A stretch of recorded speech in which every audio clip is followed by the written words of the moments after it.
Welcome to our Warren County School Board regular board meeting, June 8th, 2021.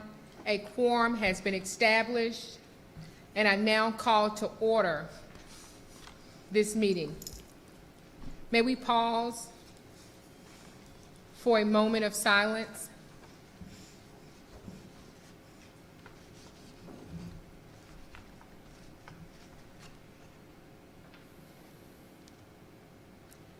Thank you.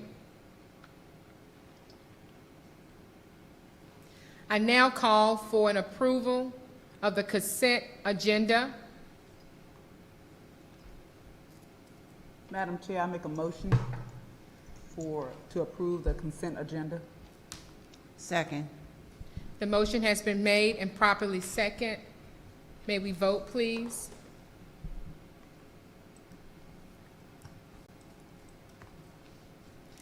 And may we also vote by raising our hand? The motion carries.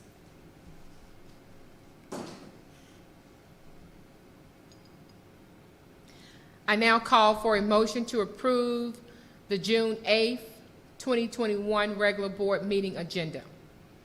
Madam Chair, I'd like to make a motion to approve the June 8, 2021 regular board meeting agenda. Second. The motion has been made by Ms. Long, second by Ms. Byrd. May we vote, please, electronically first, and then by raising our hand. The motion's carried. Thank you. I now call for public comment.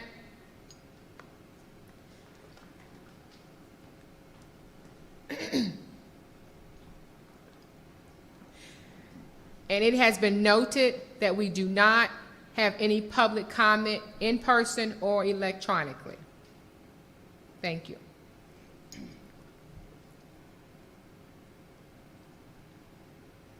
I'll now turn it over to our acting superintendent, Dr. Whitaker. Ms. Tyler, we didn't approve the agenda. We did the consent agenda. We didn't just do the agenda itself. We did the consent agenda. I'm sorry. Say again? Say it again, Donna, I'm sorry. 3.0. Which set of minutes? Okay. Whatever you put on the screen, then that's what I'll do.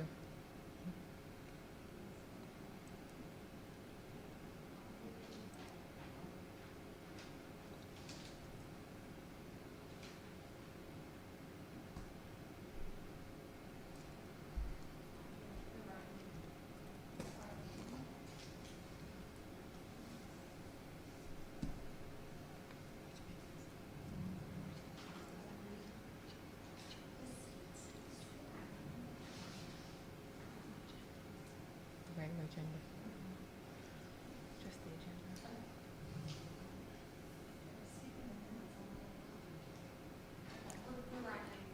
agenda. So you want me to go ahead and call for the motion to approve the regular agenda?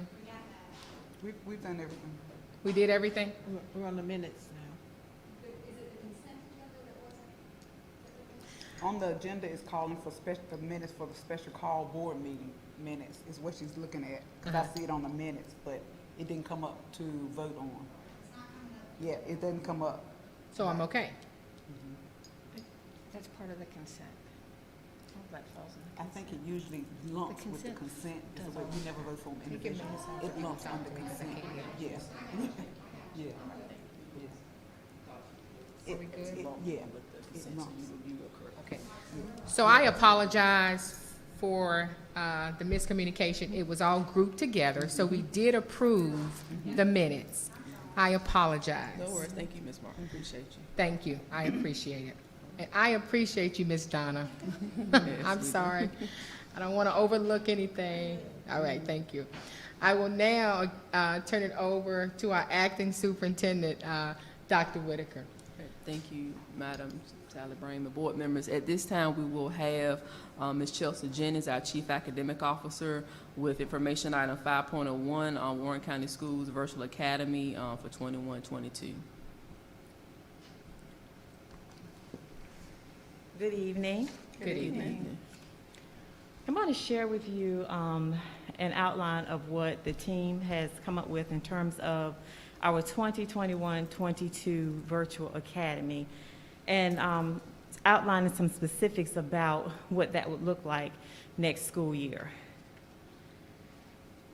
The first is the purpose, the mission, and vision of Warren County Schools Virtual Academy. It is to offer learning opportunities for families during the 21-22 school year and beyond, as we make adjustments once we figure out how effective that particular academy will be for next school year. The mission is Warren County Schools Virtual Academy program provides a flexible and personalized blended learning experience that will assist students with becoming a successful 21st century learner. The vision is to offer students and parents a virtual academy choice that prepares them for alternate educational options, post-secondary education, and college and career readiness. Now, the implementation plan looks as such. As we worked through planning the virtual academy, there were some things that we needed to consider as we reflected on this past year. And some of those considerations included, first of all, teachers could not be required to teach both face-to-face and virtual students simultaneously at the same time. Teaching both is less effective and it's more difficult for our teachers and it's more time-consuming. We must also have a more stringent expectation for virtual participation next year. These expectations must be explicit from the very beginning so that parents are completely aware of expectations of students and what we're asking them to be accountable for as well. And we're also looking at improving those instructional gaps that we know that they have. Students will also need to be assigned to either a virtual academy or a face-to-face learning environment, and this will have to be a long-term commitment on the parents' part. The timeline. So in the months of April, May, we started kind of discussing what this should look like this school year. And then we also decided that we wanted to share it with the board, sharing it with you this month, and beginning the advertising of our virtual academy, and also providing a parent informational session in June, which, you know, that informational session is just to get some feedback from parents to see what they think about what we've planned. And then the deadline for enrollment for the applications would be June 25th, which gives us time to actually schedule these students who would like the virtual option. As for instruction, it will be provided in individual schools by teachers who are part of Warren County's virtual academy. So it's almost like a school within a school type of approach. We want to make sure that we keep the ADM at our schools the same. Therefore, students will be in the virtual academy, but still be attached to their base school. And any scores from testing will go back to their base schools. However, teachers would actually get on their performance outline or their growth performance, those students that they work with will go back to that teacher. These teachers will teach from base schools, as I said, and we have to be flexible with that schedule because these teachers may end up teaching students not just in their building, but teach students from other schools as well in the virtual academy. Okay. The application process. Of course, that will come from the district level. It'll be managed on the district level for students who are interested. The document will be must be completed by the deadline, of course, so that we can make plans surrounding the number of students that are enrolled. The district has also prepared a frequently asked question document for our parents, and that is a living document. As questions come up, we will continue to add to that so that parents in the community can actually access that document, and questions that have come up can be added. High school students will have a more narrow catalog as to what they can actually take, because there are a lot of high school courses that may not lend itself to a virtual environment or format. The principals will be key in determining enrollment approval. They will review all applicants and assist with student placement. We have to review all of the information in terms of students who have been enrolled in a year and a half now virtually, and we want to make sure that whatever placement they have is going to be successful for them. Students will enroll in Warren County schools. Students who enroll in Warren County schools after the school year has started will have the opportunity to enroll in the virtual academy if there's space available. So there's going to be a very outlined student eligibility criteria as part of the application process. We will be reviewing student success in the virtual academy this past year, as I mentioned, and we're going to be looking heavily at student attendance, student academic preparedness, and their overall performance during this year. The student must have reliable high-speed internet connection and an at-home learning coach. And that may look a little different depending on the student's grade level. If it's a kindergarten student, of course, the coach is going to need to be readily available and there with that student. But then if you go a little further down the line, if it's an 8th grade student, you may have a coach that's there periodically just to make sure that they're online, they're paying attention, their environment is conducive to learning, and that they check in on a regular basis. And on a high school level, of course, this is like a check-in basis, on a consultative or conferencing basis. This coach can be a parent, an aunt, uncle, sibling, just depending on how the family structure is organized. We want a dedicated workspace for learning. They must complete daily check-ins. They have to participate in live instruction and submit all required assignments. Live instruction and being present means that the cameras are on and teachers can see them, and they know that they are there and they are participating. Students who fail one or more core subjects will not be eligible for the virtual academy the next school year, because clearly that would not be the best placement for that student. Exceptional children, the IEP team will work with parents and administrators to determine if the virtual academy is appropriate for this particular student. Once it's deemed appropriate, then the student's IEP team would determine services and accommodations to meet the needs of the individual students based on their IEPs, of course. This is a collective approach. We want to make sure that we have parent, teacher, and student buy-in. So therefore, they will have to complete what we call a compact, which is an agreement, very much like a contract. The families, including the students and the parents and staff and teachers, will sign a compact agreement for participation in this program. That compact will include information about attendance, stating that they will be there, they will participate, reviewing the expectations of each person or each area, engagement in online instruction, cameras on, internet connection, again. And there are a few other things that's going to be listed on that compact. Academic support and exiting the program. Student progress will continue to be monitored as it is in any instructional environment. Regular attendance and work completion in the Warren County Schools Virtual Academy is a major expectation. Attendance, if they're not there, then they can't learn, and that's with whether they're face-to-face or online.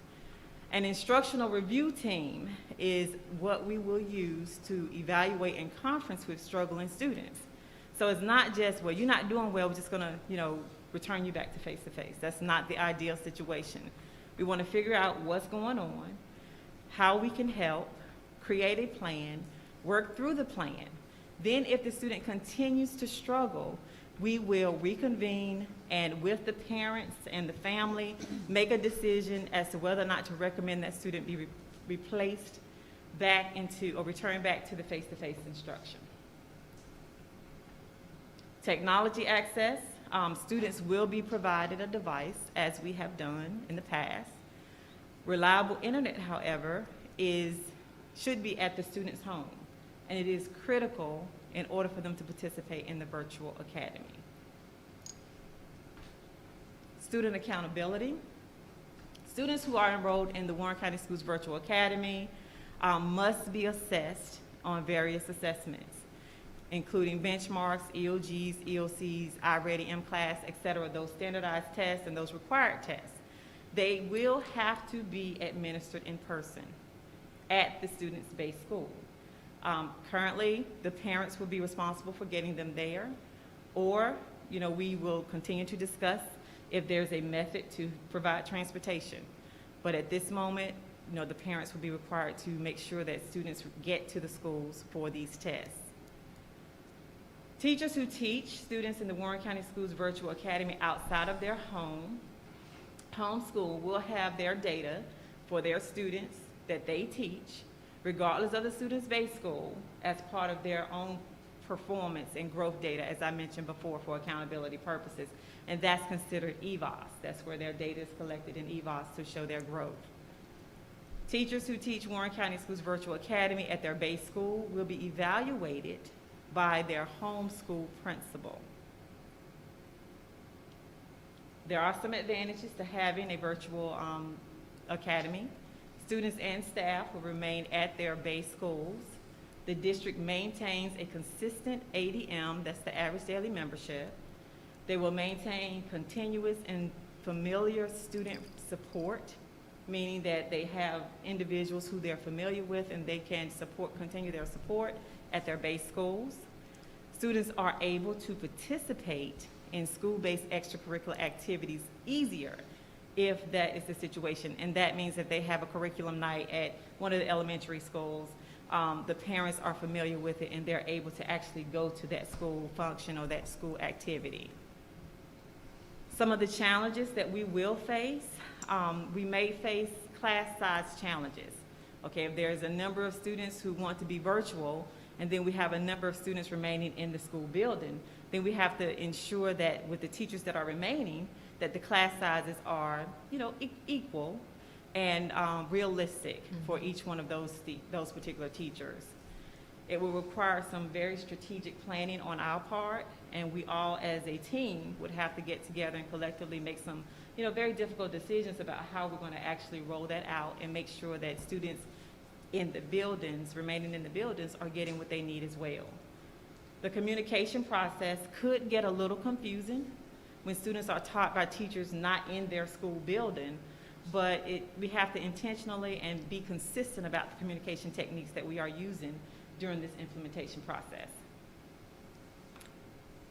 Thank you for your time. Are there any questions? Thank you. Okay. Any questions? You said it was a long-term commitment. Is it a year-long commitment? What's the commitment? What's the Right. The commitment A little would louder, be Mike. an annual commitment. Yes, 1 year. And we say that because, sometimes, and we faced that this year when we did return to in-person. You may say you want in-person, but then you want to, go back to virtual, or you're virtual and you want to go back to in-person, and you want to make sure that we're able to have a consistent method of instructing students the entire year. Yes. Thank you. Ms. Long?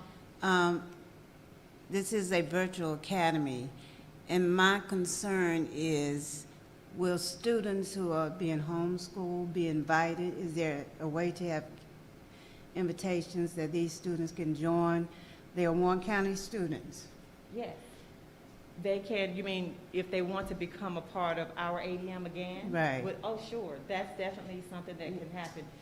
When we put out, and when we're advertising, it is to all of the general public, in the communities also. When we do the Connect Eds and we have Ms. it Jennings, advertised. talk in the mic, Yes, please, I'm because sorry. they can't hear you. Yes.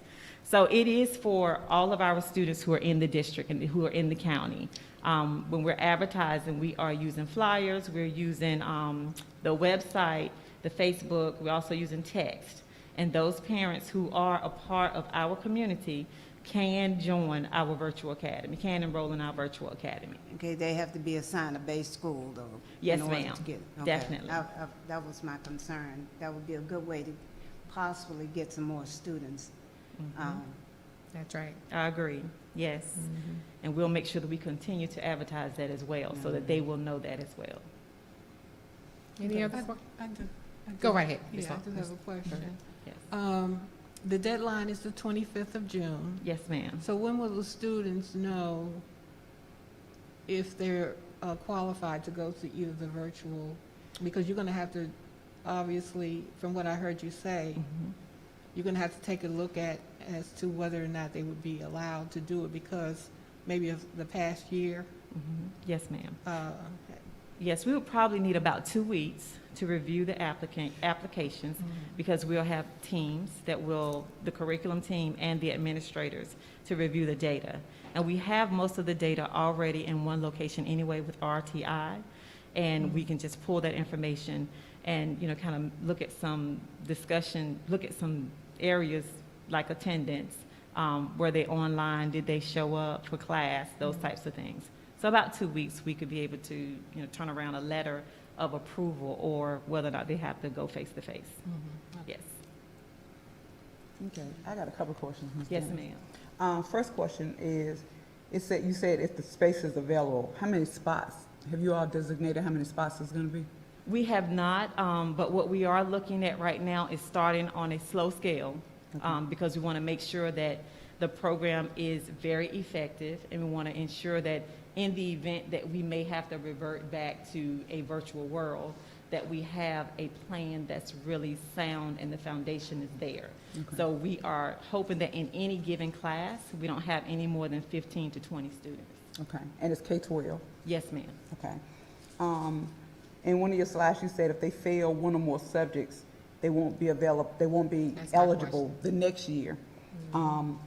Are you using the same basis for high school, considering a semester, and how much further they can get behind if you wait a whole year? That's right. Right, so we could do semester with high school, and Okay. we did say that high school and middle school will look a little different Okay. from elementary school. Okay. So yes, we are definitely going to consider all of that so that we will not have students who are missing opportunities to either credit recovery, if that's something they need to do. We want to make sure that it is available to them to make Okay. sure they stay on track for graduation. Staff that you're looking at, staffing for virtual, are those gonna be some of the same teachers that you were having issues with, I guess, and this may be HR, with the not wanting to return because of the COVID? Or how are you looking at staffing that? Thank you for asking that. I forgot to mention that. In terms of staffing, we are asking, number one, principal recommendations. That's first. And then we're also, working with HR to ensure that these teachers are teachers who are able to do what's expected in terms of online instruction, using best practices. And anyone who is a virtual classroom teacher will be required to be in the classroom, in the building as they're teaching. Okay, okay. Last, is there a Yeah. reason that your team chose to do virtual academy, I guess as a program and not a school? Yes. Okay. That is to kind of keep our ADM secure for this year. And we wanted to make sure that what we put in place was definitely going to be something that was going to be effective before we ventured out and named it a school. Okay. Because when you name it a school, ADM is going to be taken from That's the right. other schools. And, meaning that we would have less teachers there and, it would affect the principal outcome as well. Okay. Yes. Thank you. Good question, Sims. I guess I just want to make sure I'm clear on one thing. Did you guys use a tool or a survey or something to find out whether or not how the teachers feel about, or get any input from them as far as would they prefer, some teachers may prefer virtual, or are they going to be able to do both virtual and in person? Will they be doing two things at the same time? They will not be doing two Okay, things at the same time. that's what I wanted to be clear on, because I Yeah. know there was some concern around having to Right. juggle both, Exactly. and it there- was difficult, right? Yes, ma'am. So we won't be doing that? No, that Wonderful. is not something that we will have them do this year. Right, it's just one, as Ms. Jennings and I have been in conversation from the HR standpoint, we do have some individuals who have expressed an interest in the virtual platform, Right. and so definitely looking like, as Ms. Jennings said, principal recommendations, and then also individuals who are highly effective in that Great. virtual platform, because that's going to Great. be the key. Yeah. So we feel confident Wonderful. about that. Well, I thank you, Ms. Jennings. We appreciate you. Yeah, Thank you. I do have another question. Yes, ma'am. Will the virtual teachers be offered some kind of staff development? Yes, and I have been speaking with one of our tech individuals who's very savvy with Google Classrooms Right. and those types of things. We want to make sure that they are completely equipped with everything they need if they're a virtual teacher, including all of the equipment and all of the the computers and the programs, and they are effective at knowing what it is they're doing. So they will definitely have professional development. Innovative, you know. Yes, uh, definitely. Thank you. You're welcome. Thank you so much. Thank you, Ms. Jennings. At this time, for the information items, we will have items 5.2, 5.3, 5.4, and 5.5 by Ms. Pulliam. They include donations and grants, budget report, Warren County High School roof, and charter schools costs, fines, and forfeitures. All right, good evening, everyone. Good evening. Good evening. So the first thing we have are our donations and grants that I'll be presenting now. Our first one is a grant that Marion Board's Lucy Russell applied for and was awarded from the ENC Outdoor Heritage Advisory Council. And the grant total is $6,717. And the application request was to use it for a picnic table, gazebo, mosquito net, metal tables. It says metal, but it should be metal picnic tables, trash cans, beach pebbles, flower seeds, and bird baths. So we were awarded that. That was Miss Lucy Russell at Marion Board. Thank you.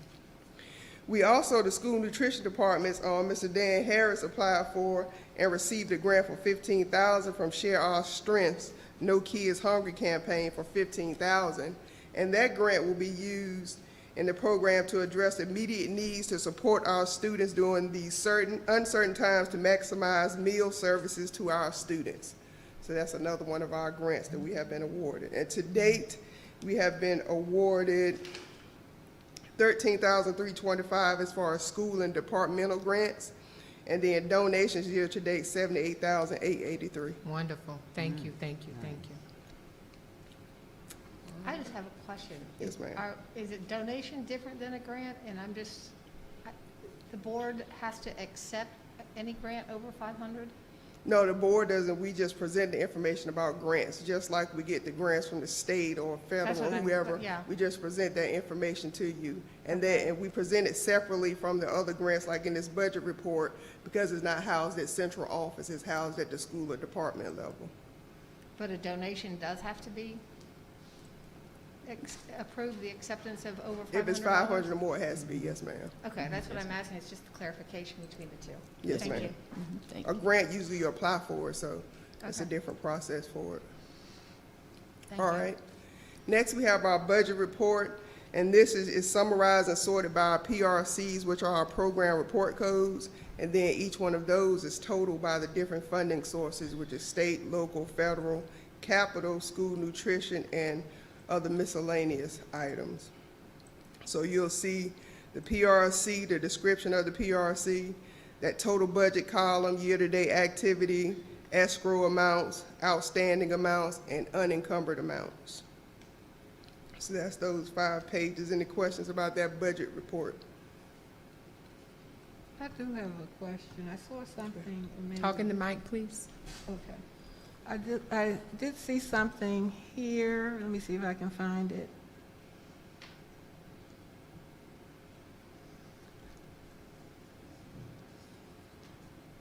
Okay, maybe it's not on this one. Maybe it's on.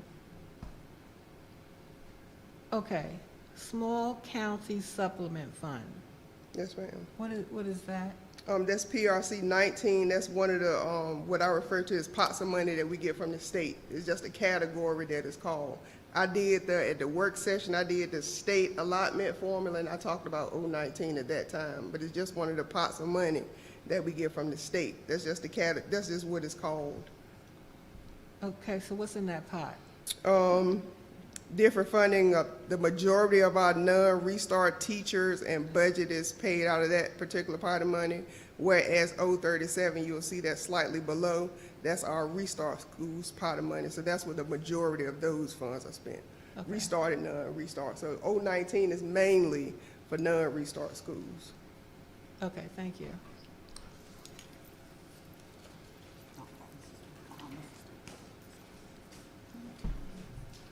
Any other questions? Thank you, Ms. Pulliam. Yes, ma'am. So next I have information for you regarding the Warren County High School roof. We got those bid tabulations in, and you'll see this. It was conducted by DPI because that's their specialty and they do these bids. So based on this bid tabulation, BM Roofing came in at the lowest bid, and it's a potential for that cost to go up higher because of the issues with the supply costs, particularly wood. So we're looking to get started on that pretty soon with BM Roofing, as soon as DPI takes the next step. Talk about Okay. the price so the public can hear the price. Okay, so AAR was one of the bidders. They came in at $219,240. BM Roofing came in at $171,717. Triad Roofing came in at $197,900, and Triangle Roofing came in at $287,700. Okay. So it's the position of DPI to go with the cheapest one? Is it the? Yes, ma'am, that's normally how it is. And it says that in our policy as well, the least expensive, but it's also with quality. So, yeah, BM Roofing would be the one that we would go with, based on DPI's recommendation as well. Generally, they call it, you go with the lowest responsible bidder, so the lowest Okay. who is giving you what you want. So normally, I think the board would approve, moving forward with a formal bid. Oh, unless, is it different because DPI conducted this one? No, they had already approved the budget. We already They- approved it. They We just- approved the repair of the roof in the budget. Right, but they haven't approved the bid. No, ma'am, not yet. So if it's required, we can do that too. Out of an abundance of caution, I would, if Okay. you don't mind. Yep, Yeah. we can do that. So, and I know this is not Thank you. That's on the agenda, so we can just do it impromptu, and I know Donna would not have it there, but we can record it. So I call for a motion. Because I got a question. Oh, sure. I guess I'm just looking, Talk in the mic. because I'm sure they got the same information, but I'm looking at, and I realize it's what we're talking about, $16,000 difference in the two lower costs. But we're looking at $10 a square foot versus $6 a square foot. And we're only talking about, $26,000. Okay. Bid bond. And they say it could go up depending on, so we don't have any concern about it going up. We can't do anything about that or No, worry ma'am, about whatever. that's the industry right Okay, now. whatever it go. So I guess anybody will go up. So that's any of them could go up, Yes, ma'am. right? Not just, You will have use your mic, please. We'll put in place a formal contract with the companies, and Mr. Malone, I'm sure this is sort of his specialty, but it should address, how much a price can shift and who gets to decide. Okay. So should we just go ahead and call for that motion now? Yes. Okay, thank you. Thank you, Eva. So I call for a motion that we take the recommendation of DPI and approve for BM Roofing. To be the contractor. Bid. Madam Chair, if I'm in order, I would like to make a motion that we approve the bid coming from BM Roofing at $171,717,000. For the high school. For the high school roof. For the high school. A second. Motion has been made by Ms. Joyce Long, second by Ms. Jennifer Sims. May we all vote by raising our hands, signifying that the motion carries. And all of us are in favor. The motion is carried. Thank you, Ms. Pulliam. Yes, ma'am. Thank you, Ms. Eva. Thank you. Thank you for that input. Okay. All right, next here we have our charter school count year-to-date, including expenses. So we have 421 students as of May 27th, and we have paid $921,945 as of 5/27. And for the majority of our charter schools, we are done with the payments, but we have a few we're waiting on invoices for. So you're saying everything has been paid out basically for our charter schools? To our charter? Almost, not yet. We So- still have a few we're waiting on. So in the budget, there was a significant amount of money that, in the unencumbered balance for charter schools. What happens to that money? It goes to fund balance if we don't use it. Okay, thank you. In totality for Fund 2, it goes to fund balance. It's All right, good go to to- know, isn't it?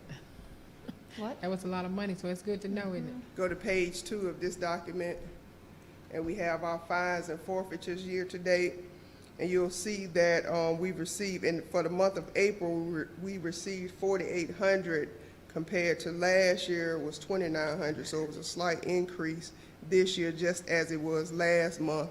So year-to-date, we've received 47,770 in fines and forfeitures.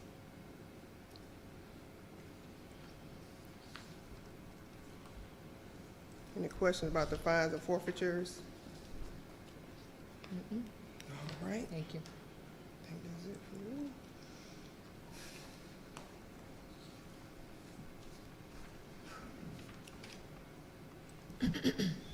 And I thank you all. Thank you, Ms. Pulliam, I appreciate it. Thank you so much.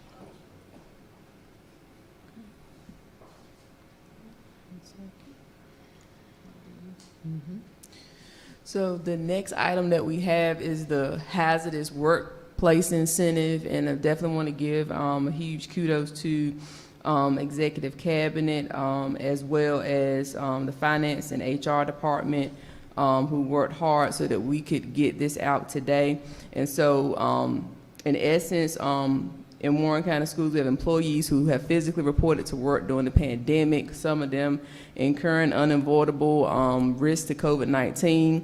It's because of their hard work and selflessness and dedication to our scholars and the district that we were able to award them $515 per employee. And we call it the hazardous workplace incentive.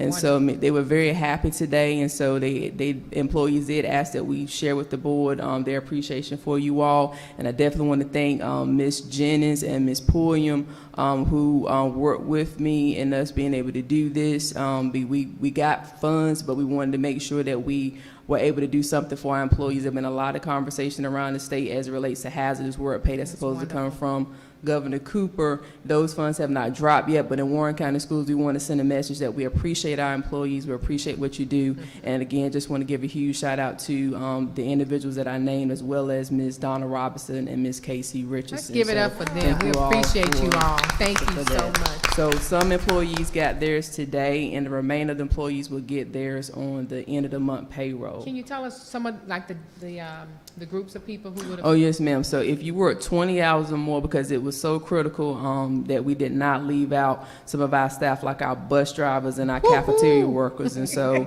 just wanted to be equitable across the board. No matter what position you had, you That's received the wonderful. $515. And so we were very happy to be able Excellent. to do that. So They again, yes, deserve ma'am, it. everybody got it, the same thing. Good That's job. exceptional. Good job. So. Thank you for that. Yes. Good job. And so that moves us to, Information. yes, ma'am. We have, for our action item, if I'm not mistaken, our school nutrition NC Procurement Alliance bids with Mr. Dan Harris. Thank you so much. I'm trying to keep up with child nutrition and bonuses. We thank you, Mr. Harris. I know your folks happy. Well, They deserve it. We're happy either way, so. They deserve it. Good evening, board. Here tonight to seek approval for our 21-22 NC procurement bid award for lots 1, 2, 3, and 4. Is there any questions, comments? You want to talk to us about what you're presenting? I mean, you talked. Okay, certainly. I think last year, Ms. Lehman touched on the NC Procurement Alliance, and what that is it's a state alliance, which I'm on one of the board members of that alliance. And what we do is we seek out vendors that are willing to work with the child nutrition, and we go through a bidding process, and we go through usages, so we kind of bring it all together as a state and say, hey, look, we'll company X be willing to give us a good deal if we purchase 30 million cases of this product? And they agreed to a specific price, which turns around and gives us a good savings. And it's really good for districts like Warren County because we just don't have the buying power like Wake County or Cumberland County, you know. So it really helps us, the little counties, get to absorb the benefits with the huge market of buying massive amounts. So that's basically what we do, and every year we go through the bid process. We put our usage out to different vendors or different distributors. We have an option to roll those bids over every 4 years. This is one of the years that we have to bid because we have rolled over 4 consecutive years. So this would have been the 5th year, so I had to put it out for bid. And we put it out for bid for 3 vendors, and only one responded, which is typical, and that was Cisco Raleigh. So it was a solo award, and we're seeking permission to move forward with this contract with Cisco for 21-22 school year. And I don't know if you know lots 1, 2, I just assume you do, but I probably don't. Lot 1 is groceries, like all of our food, stuff that goes into coolers and freezers. Lot 2 would be like your snacks, like potato chips and, you know, vending items like that. And lot 3 would be our supplies, like our tinfoil and our bags and our to-go trays and et cetera. And lot 4 is our produce. And obviously we know what produce is. So that's what we sent our usages for those 3 lots to all 3 vendors, and we're seeking approval for Cisco to move forward. Absolutely. So this is an action item, so I call for a motion for us to approve. Madam Chair, I make a motion that the board approves the School Nutrition NC Procurement Alliance bid as presented by Mr. Harris. Second? Motion has been made by Ms. Lehman, second by Ms. Linda Byrd. May we vote, please? Electronically, and then signify by raising our hand if we're all in favor. Thank y'all. The motion carried. Thank you. Thank you, Mr. Ayers. And at this time, we will have action item 6.2, School Resource Officer Contract by Mr. Andre Stewart, our Chief Operations Officer.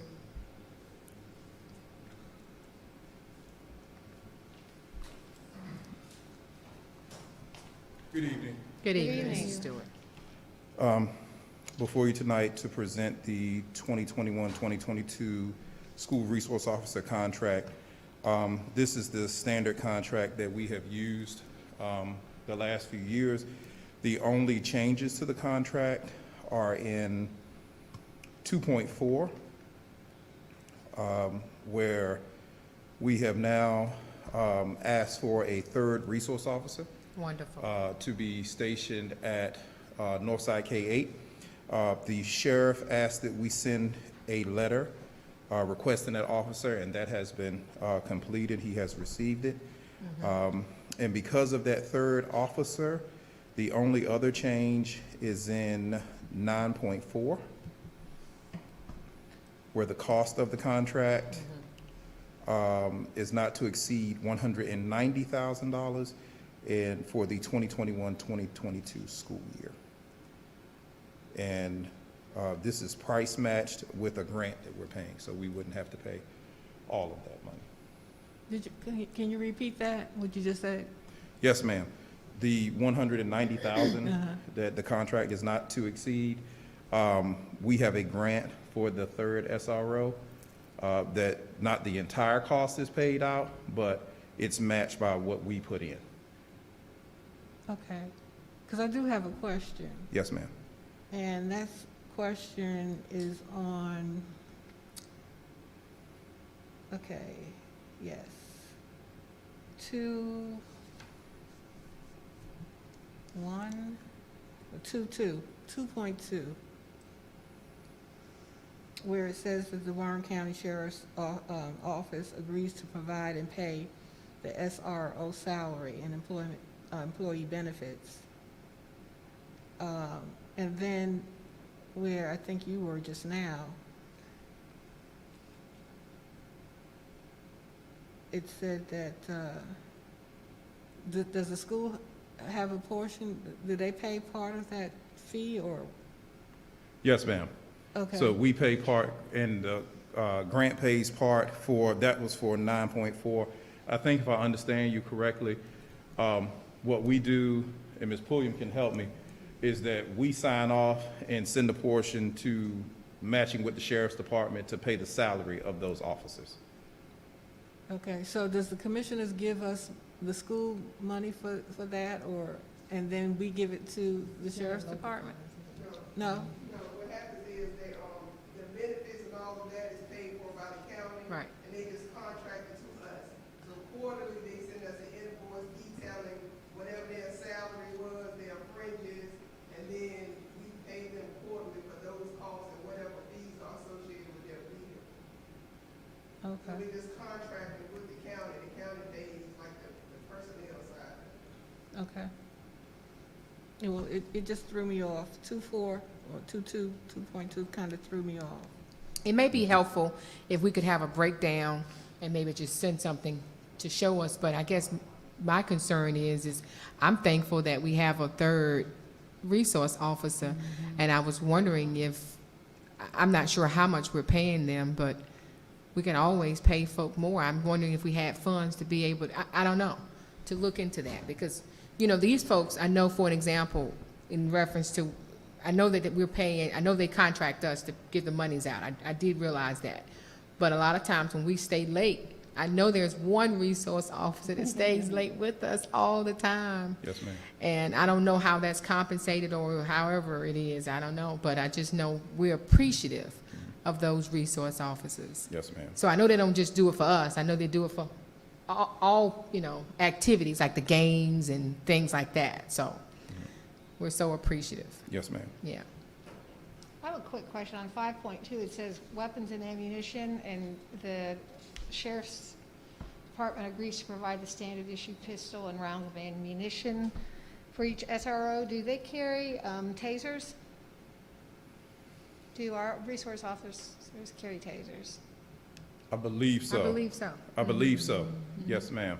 I can double check with the sheriff to make sure, but I believe so. And then my second follow-up question is, it says, and I'm not questioning the performance of our resource officers at all, but it says that there is an evaluation. Is that being done just so we can be assured that, we can assure the public that the resource officers are doing the job that they're there to do, given the national narrative and everything? I was just wondering, make Yes, sure ma'am. that we have that oversight. Yes, ma'am. So what happens is the principals of the school that the resource officer is stationed at will complete an evaluation.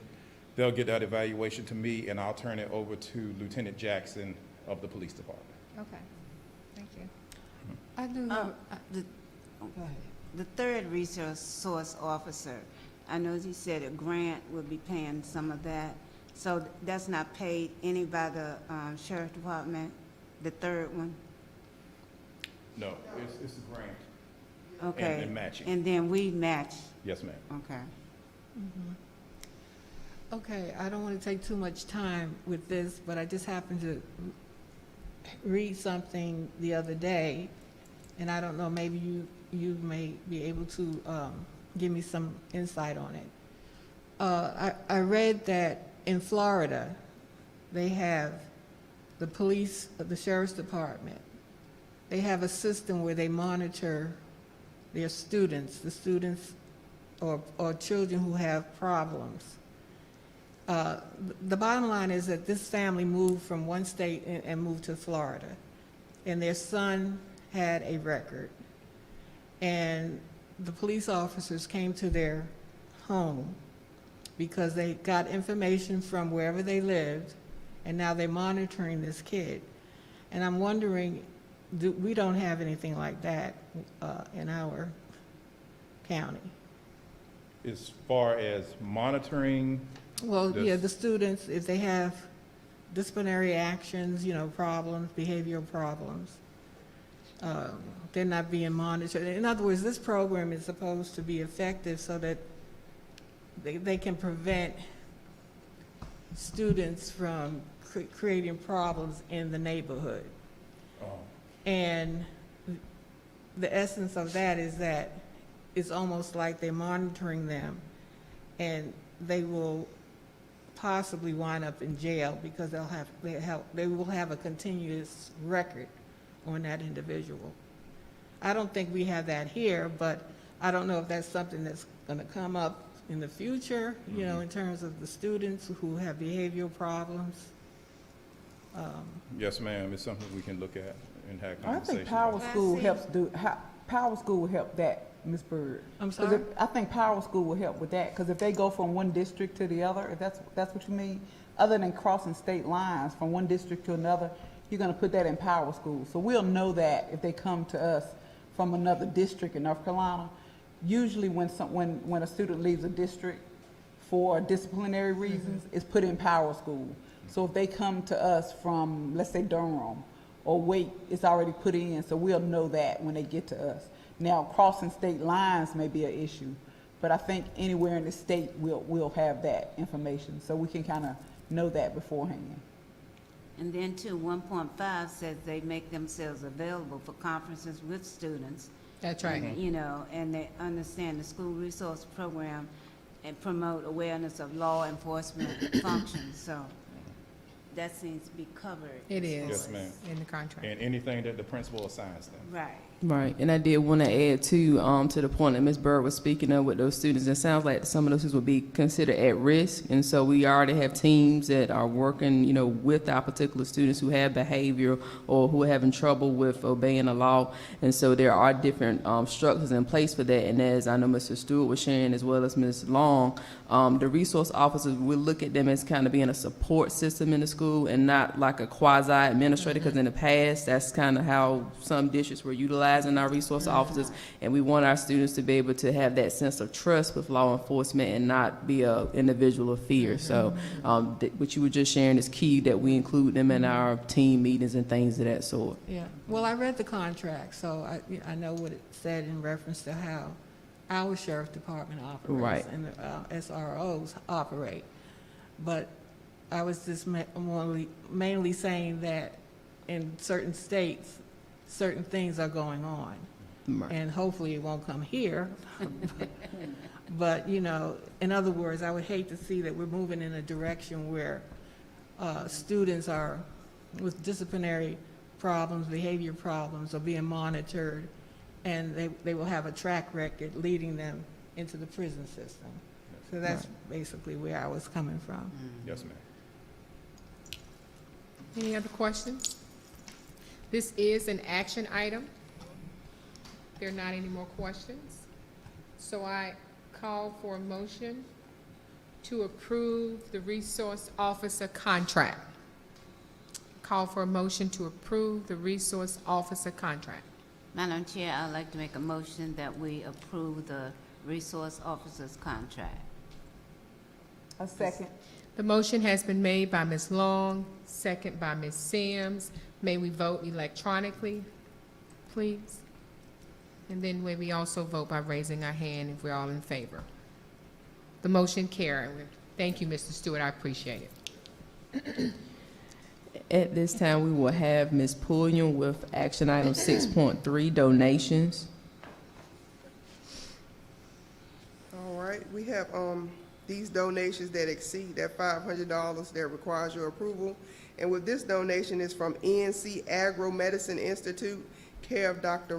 Robin Tudor Markham, and they donated $15,000 in 15,000 latex-free disposable masks and 50 infrared thermometers with a value of $5,647. We thank you, thank you, thank you, thank you. That's wonderful. This is an action item too, so I call for a motion for us to receive this donation. Madam Chair, I make a motion that we accept the donation from, Is it AGRO? I'm gonna see it, It's NC Agro Medicine Institute. NC AGRO Institute. Institute. Second? Motion has been made by Ms. Sims, second by Ms. Lehman. May we vote, please? And then may we signify by raising our hand.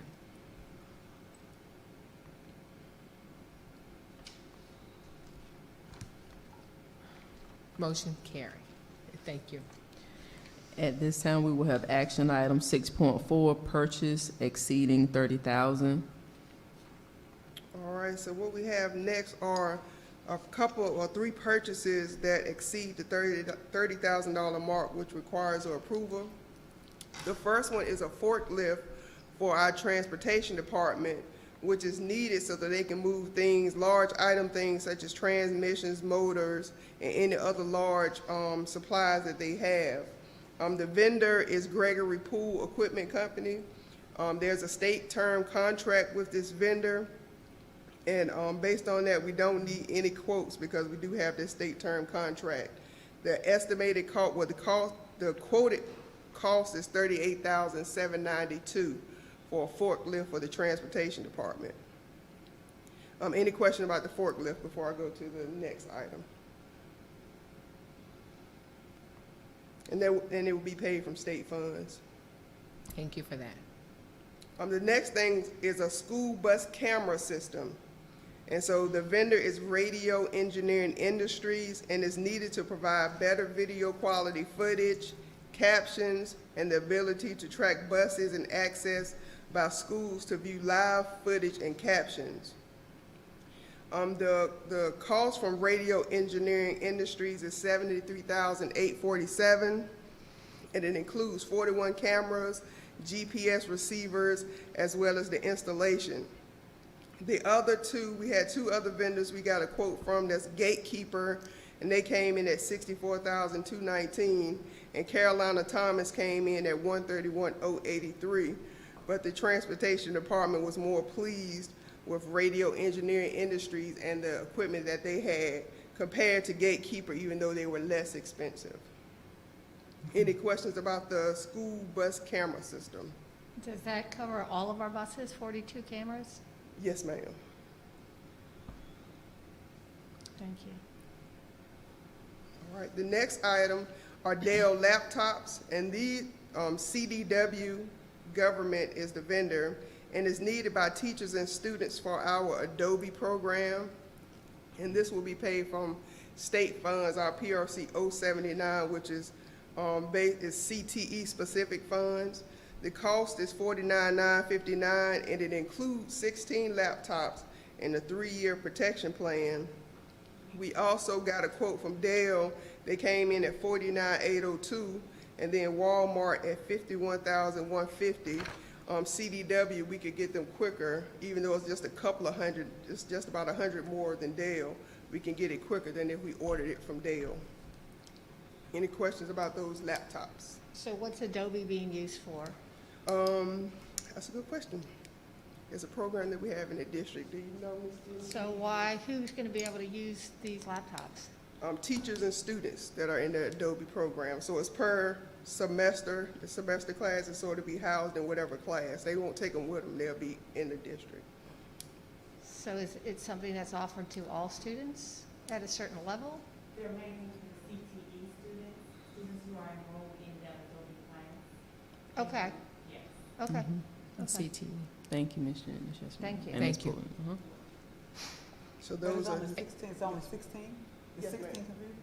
yes, 16 is what we are requesting to purchase. Laptops only, okay. And that's all y'all need, 16 for those, evidently, right? Yes, That particular class, okay. For that class. And you getting them from Walmart because it's quicker? no, we're getting it from CDW. CDW, Yes, okay. Okay. Walmart was more expensive. Expensive, yeah.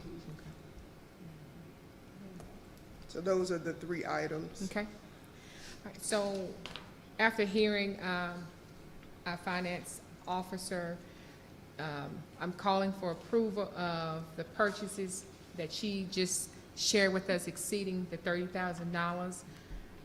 I call for a motion for all three of those entities. Can we just say them without calling them out? Yes. It's group, can we just say that? You can make a motion to approve the 3 purchases presented. Okay. That'll be good. Madam Chair, I make a motion that we approve the 3 purchases presented. Second. Motion has been made by Ms. Lehman, second by Ms. Sims, that we approve the 3 purchases that have been presented. May we vote, please? And also raising our hand. The motion carries. Thank you. Thank you, Ms. Pulliam. Yes, ma'am. At this time, we'll have action item 6.5, FY '22 contracts.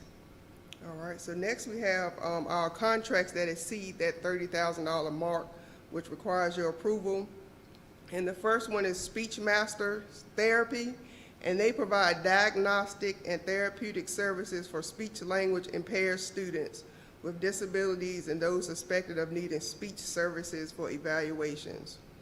So this year, for next year, we're having the contract at $165,000. This year, year to date, we have $129,261 with this vendor, and then in FY20, we had $44,351 for this vendor, Speech Masters Therapy.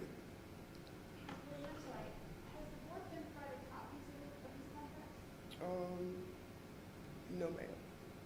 I just gave it to the attorney. Okay. Is it possible to somehow share them electronically? We can. I mean, I think we can approve them. Could I just email it? Yes. Can I email it to one I of made a you call all? today. Call to who? So what would be the best way to email it to? If I give it to you, Donna, could you upload it? Oh, God. Typically, it's No, I'm usually talking about uploaded email already it in to the you. Could you system upload here. it in the system? Okay, so I can do that. Can I get my phone and do that really quickly? And definitely sharing the contracts is not a, it's not a problem. Once we send it to the attorney, we do ask that they would, then advise, and then we could then CC the board and, and we can share it that way. So certainly, it's definitely not an issue with you guys having a access or a copy of the contract, so. So I can forward you the email that I sent to the attorney.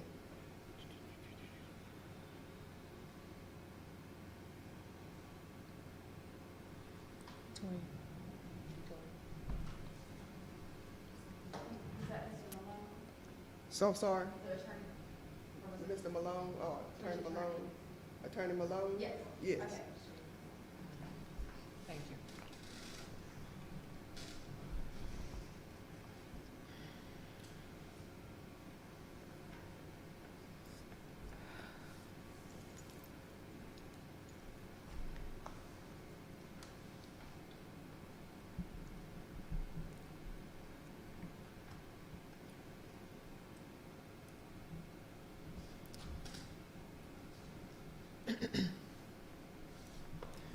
All right.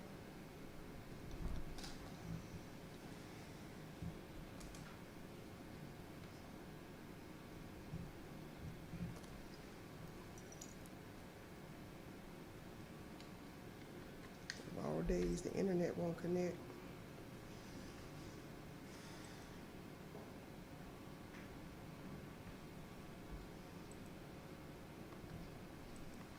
She gonna send them to Donna or send them to our email? I could just send it to you all. That'll work, okay. How are you gonna do it? I'm just asking so that we'll have access. That was, yeah, that we cut out a step. Kind of Yeah. cut your steps out is what I was Okay. trying to do for you. Okay, If you send them to our email, we can all have them right now. okay, that'll work. Don't y'all think? I'm Is that going to my okay? email right now. Yes, yes, if the board members are able to pull it up. Yeah. It's easier, I would think, pull in. Okay.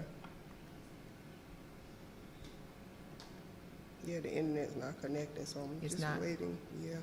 It's okay. Can we skip this one while it's connected and go to the next one? I just have a question. Yes, Okay. ma'am. Yeah, I don't know if you could do this. Could you give me, I want to hear those figures again, because they seem extreme. Oh, I'm sorry.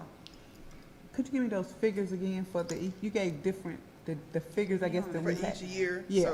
so the contract for next year, we're looking at 165,000, because this year is looking to be that amount, so that's why that number was used. But year to date, on May the 27th, when I pulled together these figures, we were at 129,261, but we had more invoices that needed to be paid.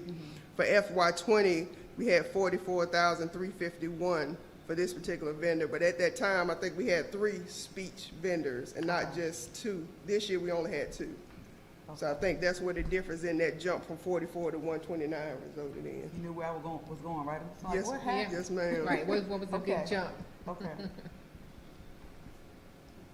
And then I can give you this. I'll still send it to you. Christine Saunders, she is our next vendor, and she does the same services. So we're looking at for FY20, $88,595.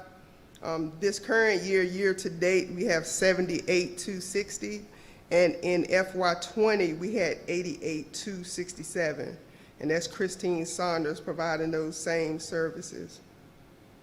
Let me ask this question, Pullen. With those vendors, we don't have to go out and do bids for that? We just solicit, get whoever we want? How do you guys choose those?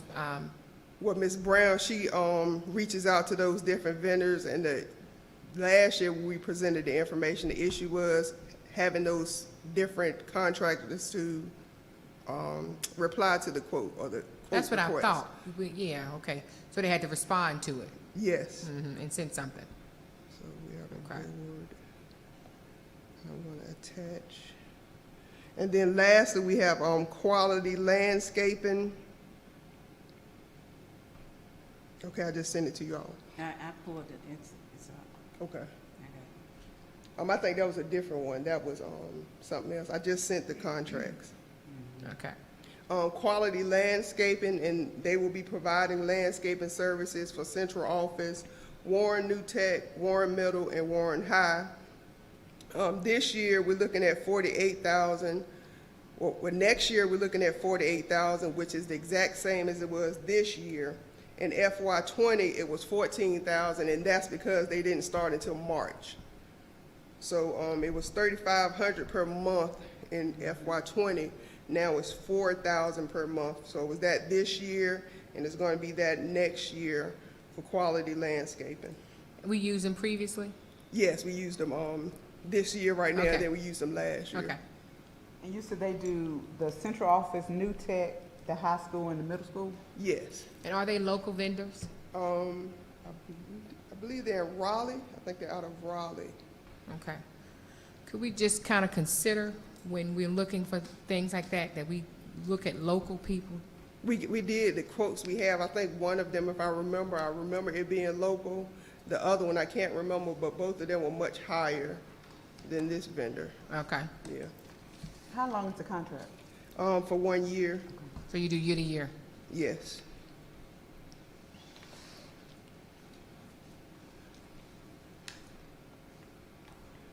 With that first speech with Ms. Brown, is she the only speech pathologist that works with that company?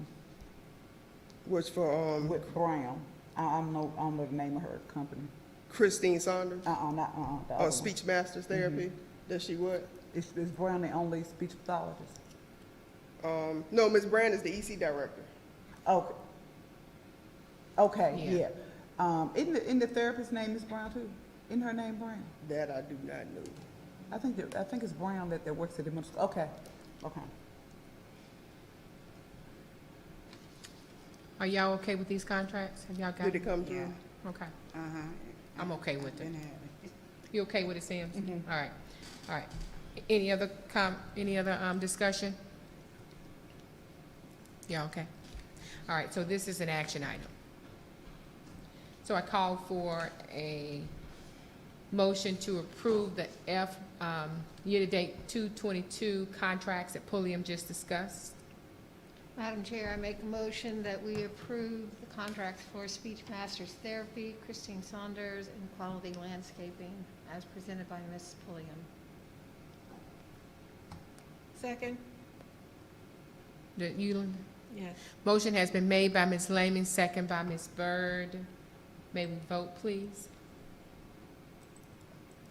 And then bow our hands if we all, the motion carry. Thank you. Thank you, Ms. Pullen. Next, we have our insurances for FY22. And I wanted to mention the property insurance. That was already approved by you all in December because it ended in December. So we had to go, it was approved in February to get that one started. But these are other insurances. The first one is our auto insurance. And we're using Surrey this year, and we're recommending them for next year as well. It covers our 25 vehicles and our 51 drivers, so it covers all vehicles except our yellow school buses. So for FY '22, they gave us a quote of $13,619. This current year, it was $20,500, so that's a $6,881 decrease, and it's about 34%. And the reason for that decrease is, one, they excluded us working on the county vehicles. At some point, we used to work on the county of Warren's vehicles at the garage. So we no longer do that, so they took that amount off. And also, it's a change from Liberty Mutual to Utica National Insurance Company. So that's the reason for the decrease, but it's the exact same liabilities that we have with that vendor. Everything else is the same. Any questions about the auto insurance before I move to the next? Did you guys have to send this legal too? No. Looks as though you all had taken action on it prior to, so I don't know for sure. I don't think we have any questions. Okay. So next we have our student/volunteer insurance, and that's with the young group. And it covers our 27 JROTC students, our projected 90 volunteers, our 250 student athletes, as well as our band members. This year, for next year, they're projecting the cost to be $2,154. This current year was $2,462, so it's a $308 decrease, which is about 13%. And also in FY '20, it was $2,531, so it was about a $68 decrease from FY '20 to FY '21. Any question about the student volunteer insurance?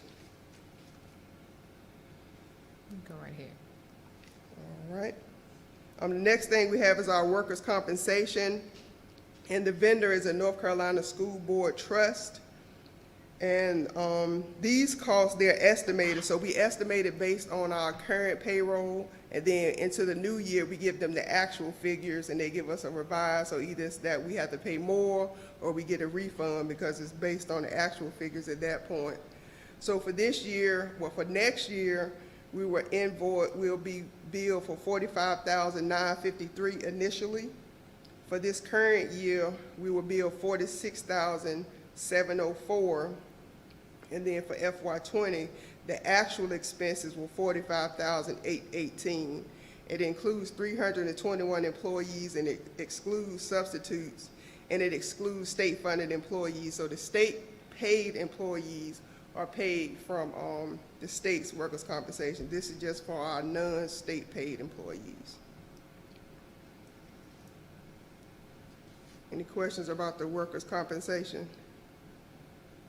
Okay. All right. Lastly, we have our errors and omissions general liability trust fund coverage, also known as EOGL, and that's also administered by the North Carolina School Board Trust. And this primarily provides coverage for liabilities arising out of alleged violations of employee or student rights. General liability provides coverage for bodily injury, liability arising out of the operation and maintenance of school premises and or school programs. This fund automatically includes no-fault excess medical expense reimbursement coverage for students and school guests injured on school campuses. So for next year, we were quoted at a cost of $7,734. This current year, $7,853, so that's about a $200 decrease, about 2%. In FY '20, it cost us $7,586, and so this current year was a decrease of $267 from that previous year. Any questions about that EOGL?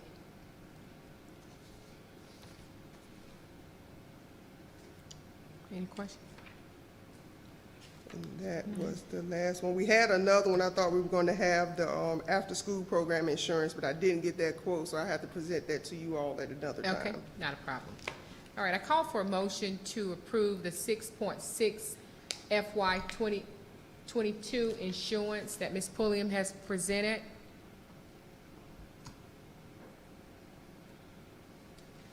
Madam Chair, I make a motion that we approve the FY 22 insurances. Second. Motion has been made by Ms. Sims, second by Ms. Lehman. May we vote, please? I saw that Newsom agency was on there for after school, but we're not ready with that one. No, ma'am, we didn't get that quote in. Okay, so can we just reflect in the minutes that it's approving all of them except that one? I just want to reflect that the motion would be to approve all of the insurances except the Newsom agency for after-school. Yep. She said it wasn't in that document, so we were gonna wait till the next time. Yeah. So she just wanted to make sure. So we're approving all of those except the one. Right, just since it was listed on the agenda, I want to make sure Okay, we so let me go take it back out. and rephrase. And Okay.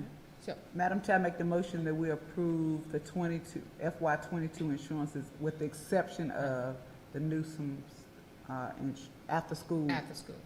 insurance. And then Victoria. Second. Motion has been made by Ms. Sims, second by Ms. Lehman. May we vote, please? And may we vote by our hands. The motion carried. Thank you. Thank you for that, Eva. I appreciate it. Thank you, Ms. Pulliam. I ma'am. appreciate it. Ms. Pullen, if, I would like the information that you shared with us wasn't on this printout, Okay, and if I could get a copy of that so I can just look over it. yes, ma'am. Yeah. All right. All right, next we have our budget amendment number 9. And since the last budget amendment, we received PRC 013. The change in that was adjusted just to reflect the actual months of employment and that associated cost. If you remember 013, we are allotted those funds based on months. So whatever the cost is, that's what we get from the state. So I adjusted that to match our actual. As far as our federal funds, we received additional funds in PRC 163, which is our CARES Act Fund 2020, and we received $3,178. And funds for the entire district are reallocated, so that's why we received that additional amount. PRC 169, which is called Gear Specialized Instructional Support Personnel, we got $81,144. PRC 170, titled Gear Supplemental Instructional Services, we received $36,106. And PRC 171, ESSER 2, we got those funds in, and that's $3,372,328. And then we got our ESSER 3 funds, which is PRC 181, and that's $7,554,411. And then we got in our Fund 7, we got PRC 305, which is our Medicaid Administrative Claimant, which is called MAC, and that was increased by $2,988 to match the actual funds received. And then our PRC 861, which is our building rentals, that was increased to match our actual revenue received. So those were the reasons for the changes in those different columns at the front. So the go scroll down a little bit at the bottom. So state that 2410 increase, PRC 013. The column after that, 2 columns over, that's our federal increases. Those are amounts I gave you. And then that column with the 3,718, that was the MAC funds and the building rentals. Any question about budget amendment number 9? Yeah.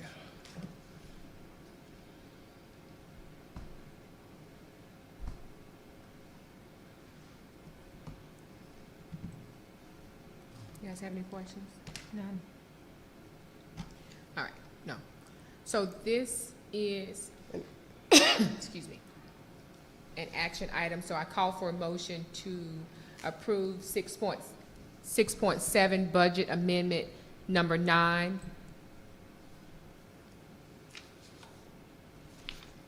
Madam Chair, I'd like to make a motion that we approve budget amendment number 9. Second. Motion has been made by Ms. Long, second by Ms. Sims. May we vote, please? Then may we vote by our hands. to signify. The motion is carried. Thank you. All right, and my last item are our payroll dates for next year, and this is based on the calendar that you all approved at our last board member, so the district calendar. So we have these different dates. 12-month employees normally get paid at the end of the month, as well as our 10 and 11-month employees. And then you'll see our bus drivers, child nutrition, longevity payments, all of them are around the 15th. And they have been adjusted based on whether it's a weekend or any holidays. You know, this year we had a couple of changes, so I made sure to incorporate those for next year. Thank So you. that they're already included. Thank you for that, Ms. Yes, Chloe. ma'am. Right. Any questions? This is an action item.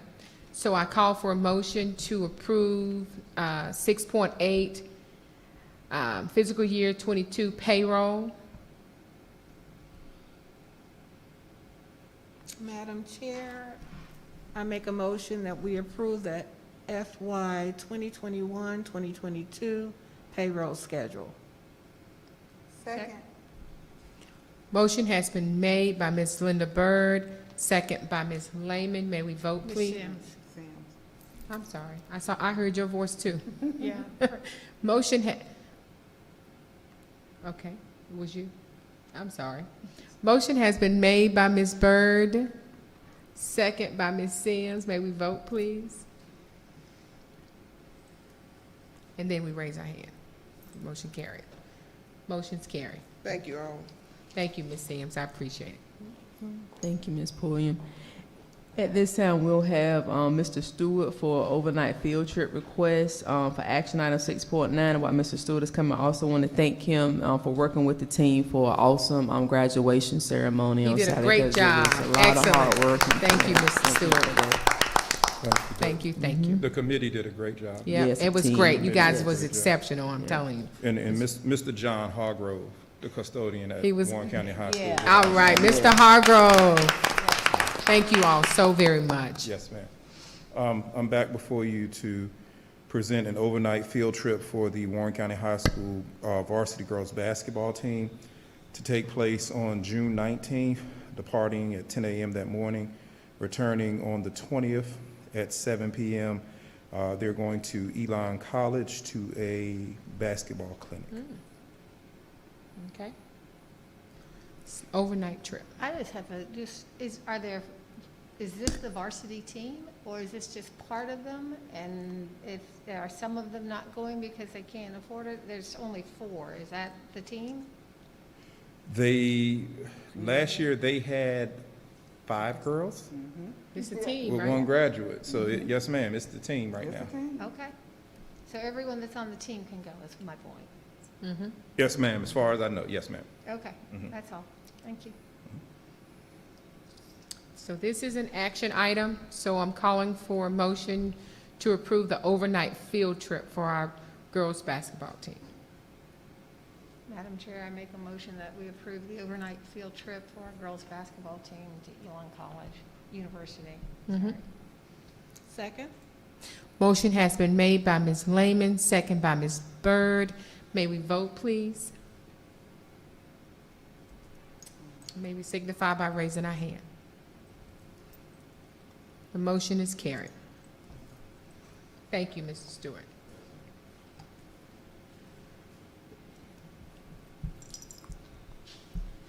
Okay. All right, so on the next item on the agenda is the Warren County School website. There has been some discussion or some constituents and some discussion with the board members in reference to our website.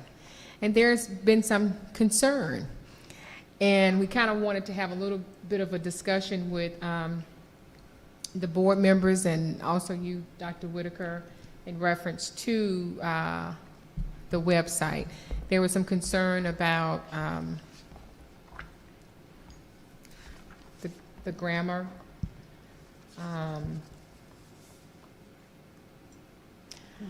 I don't know, it's not a great presentation. And so I'll open it up to the board members for some of the discussion, and we can just kind of be brief about it, but we can just, briefly talk about it.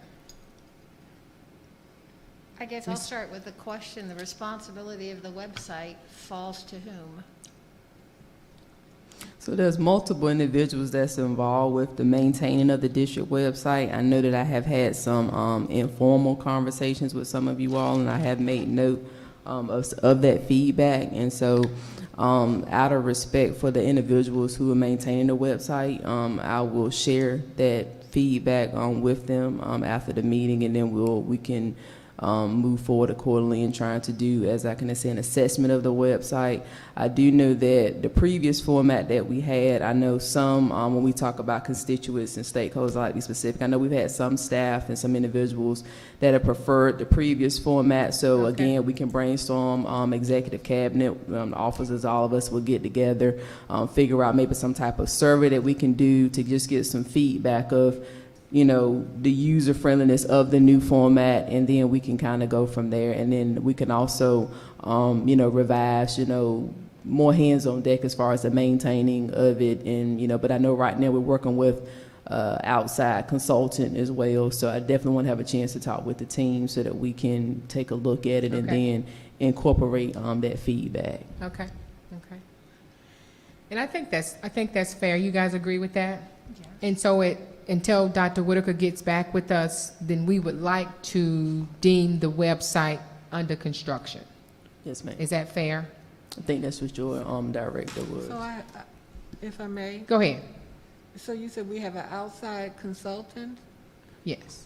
Yes, ma'am. We have a consultant that we work with in the realm of, I think it might have been like marketing, so that's what I'm referring to. I also know that, and an exec cab can assist me as well. The company that we work with, if I'm not mistaken, is it Aptigee, the one that is our vendor? What's the name of it again? Aptigee, yeah. So that's who our website vendor is, and then we have a consultant that's been working with Aptigee contact for us as well as that person, and they've been involved in some of the facilitation of the website as well as previous administration. So, Okay. like I said, with me serving in a dual role, just want to tread lightly on the HR side of things. So that's the Okay. reason why I'm asking if it's more specific feedback, that I can address it with those individuals Okay. and not call out names publicly. Okay. I think that's reasonable. Any Is other? this consultant local? No, ma'am. Okay. It's not local. Yeah, it would be nice to see that the pictures in the website are from Warren County.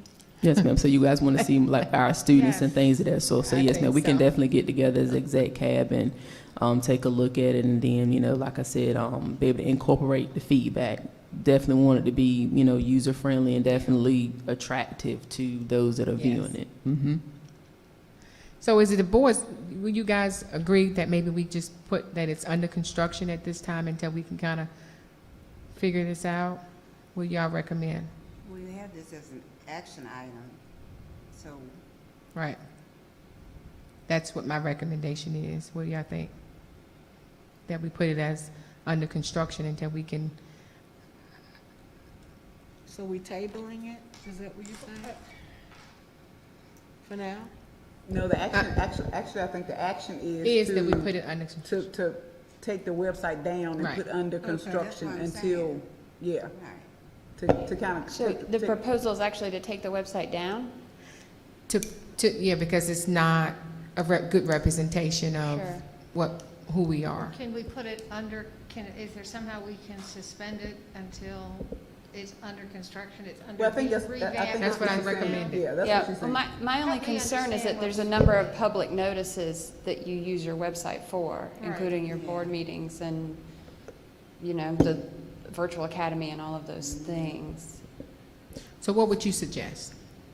Well, it sounds like the administration is going to look at revising the website. I Right, don't well, know that you need yes, to take ma'am. it down in order to do that? Right, so if we could, so thank you, Attorney Eva. So what we're proposing, is that we incorporate the feedback. So what I would ask all the board members, if you all can give me the specifics that you are unhappy with the website, and that way executive cabinet, we all can work together to make those changes or updates, whether it's grammatical, whether it's technical, we can do that. And then to put a disclaimer up to say that the website is currently under construction, and that way we're not missing important information like with our summer learning and just constant, day-to-day district updates. So we would let the public know that it is under construction. And if it's possible, and I don't know if it is or not, if we revert it back to the previous format that it was in before it went to this version, maybe that's something that we can look at too as executive cabinet, but I won't know till tomorrow. But we will incorporate that feedback, and we'll try to put somewhere in the banner that is under construction, and that way we can,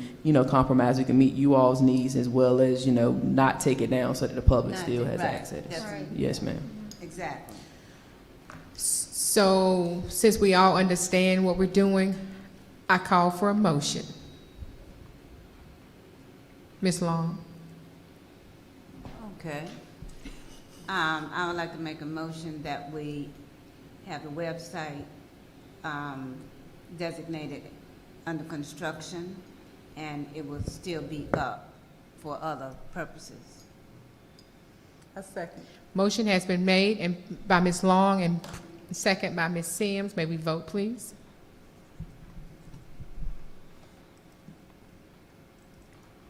And then signify by raising our hand. The motion carries. Thank you, Dr. Whitaker, I appreciate it. Yes, ma'am. Thank you, Ms. Salibran. So at this time, we have action item 6.11, policy 220, and as they're opening up that Word doc, I'll just lay a bit of groundwork before Attorney Eva chimes in. So in essence, this is a policy that's up for you all's approval. It's been revised, and so if you are in agreement with the policy, you could forego a second read, but Attorney Eva would definitely answer any questions that you guys have as it relates to this particular policy. The only change is that the official spokesperson of the school district would be the chairperson of the board or designee. Okay. Thank you. And board members, as you may know, this has come up because your interim superintendent also is on the board of another school system. And so just, again, an abundance of caution, the idea was, while he's interim, during that interim period, to have the chair be the spokesperson. You can always change it back once you have a permanent superintendent, and add that back in, because certainly your chair can't spend their full-time job being the spokesperson of the school system, but just during the interim period. And so given that this is a relatively quick turnaround, you might consider waiving second reading. And so if you were willing to do that, I think the motion would be, you could do it all in one motion to waive second reading and approve the policy change.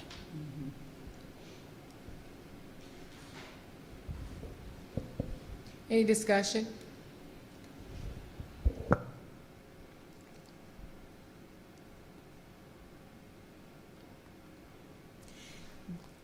Being I hear no discussion, I call for a motion to waive second read and approve policy change for 2220. Madam Chair, I make a motion that we waive the second reading and approve the first reading of policy 2220. Second.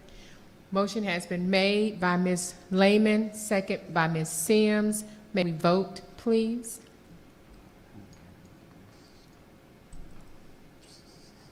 May we signify by raising our hand. The motion carries. Thank you. Thank you, Ms. Eva. Thank you, Dr. Whitaker. Yes, ma'am. At this time, we'll have action item 6.12, summer learning salaries by Ms. Jennings. This information, I know Ms. Jennings presented as information last time, but now it's coming before you all for to take action on for approval as we go into our summer learning program. Yes, as we shared earlier, there was some additional information added. For a national board certified teacher or a teacher who has earned a performance bonus in the last certified year, the hourly rate will be $40 with a 6-week bonus of $1,400. Any other certified teacher would get an hourly rate of $40 and a 6-week bonus of $1,200. For instructional classified staff who has earned an associate degree, they will have an hourly rate of $20 and a 6-week bonus of $600. So that was increased. For a non-instructional classified / part-time employee, such as our child nutrition, bus drivers, they would receive a $15 hourly rate and a $300 bonus. Are there any questions? And this was shared by Ms. Jennings the last time. Is there any discussion? How many hours is it a day, just out of curiosity? There are 6 hours, I believe, in the day for teachers. Mm-hmm. Yes. Okay, thank you. Any other discussion? Okay. Well, this too, let me get back to the screen. This too is an action item, so I'm calling for a motion for the summer learning salaries to be approved.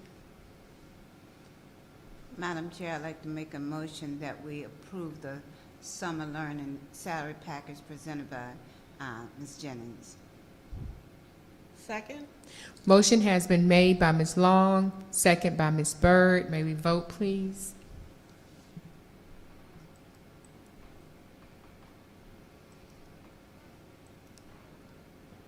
The motion, raise your hand, motion carried.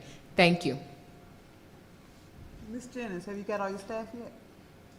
Have you filled the staff? You already got all your staff? Yes. Okay. Yes, and I would like to say that we do have 507 students who are currently approved to attend. Wonderful. So it is great. So we're hoping that we can get a few more before Monday. Excellent. But we're moving forward, and it's been a lot of work, but Wonderful. we enjoyed every bit of it. Wonderful. Well, we thank you all so much. And we did hear, Mr. Stewart, we heard your creative and innovative little spiel on the way here, so we thank you guys so much. It was great. Still waiting for the grass skirts. Where are the skirts? Okay. All right. Thank you, thank you, thank you. It only makes learning fun, so we appreciate that. All right, the board chair announcements are as following. June 14th through the 18th, the North Carolina School Board Association Summer Leadership Seminar and Policy Conference will be held at the Courtyard Marriott at Carolina Beach. And I think that's the only, and we do have, we have our work session? Yes, so yes, I think the work session is scheduled for June 30th, but we were, when I say we, the executive cabinet, I would like to propose if you guys could consider changing the date to either the 29th or the 28th, because it's the end of year closeout, and so if we have it on the 30th, there's certain things that we need to be able to make decisions on that require board action, but if it's taking place on the 30th, and that puts us directly in July 1. So we are asking if possible, if you guys can look at your calendars and possibly reconsider having a meeting either on June 28th as it was previously planned, or June 29th. That's just to give us some time to be able to process some things that will require you all's approval. Okay, give us in touch tomorrow. Yes, so I can ma'am. look at my calendar, and then you guys can let us know, and then we'll get back with you. Okay, thank you so That's much for your okay? consideration. All right, we can do that, not a problem. All right, any other announcements, board members? Did I miss anything? If not, then,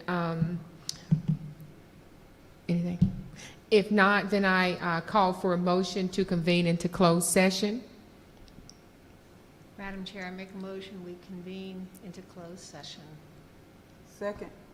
Motion has been made by Ms. Lehman, second by Ms. Sims. May we vote, please?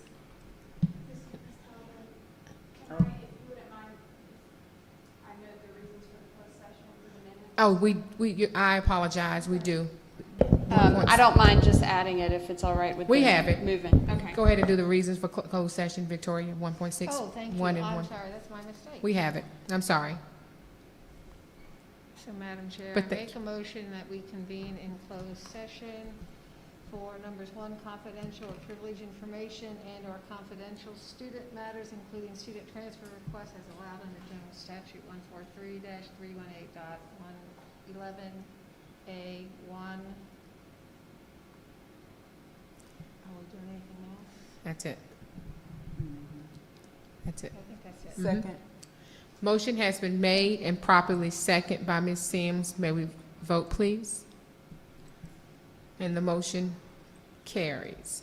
I do ask that we take about a 10-minute break so that we can close out, and then we'll reconvene into closed session. Thank you. Is that okay? Thank you. Thank you, everyone, for tonight.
Good evening again.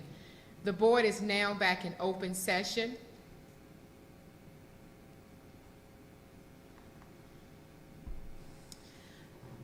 I now call for a motion to approve the personnel report.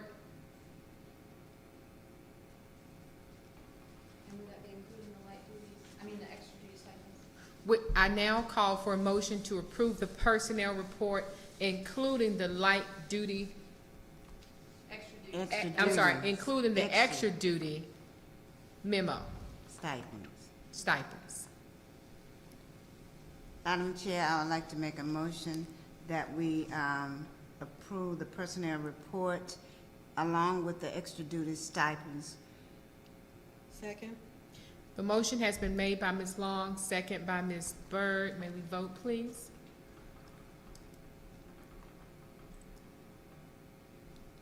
All of us in favor? By raising a hand, the motion carries.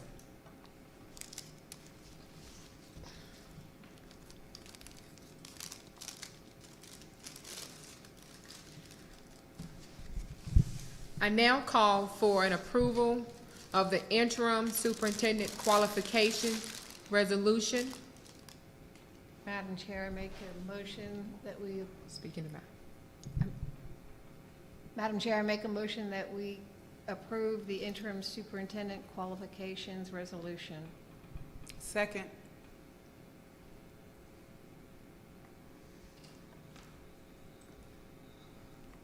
the motion has been made and properly second. May we vote, please? By raising our hand. The motion carries. Thank you.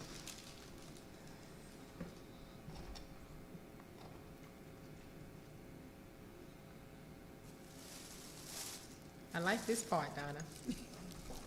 Don't you? If, any other discussion or any questions or anything that we have? If not, we've had a good meeting and I appreciate everyone. I now call for a motion to adjourn. Madam Chair, I make a motion to adjourn our meeting. Thank you, Linda. Second. The motion has been made by Ms. Byrd, second by Ms. Long. May we vote, please? And we can raise our hand. The motion carried. Thank you. Everyone have a good night. Thank you. Thank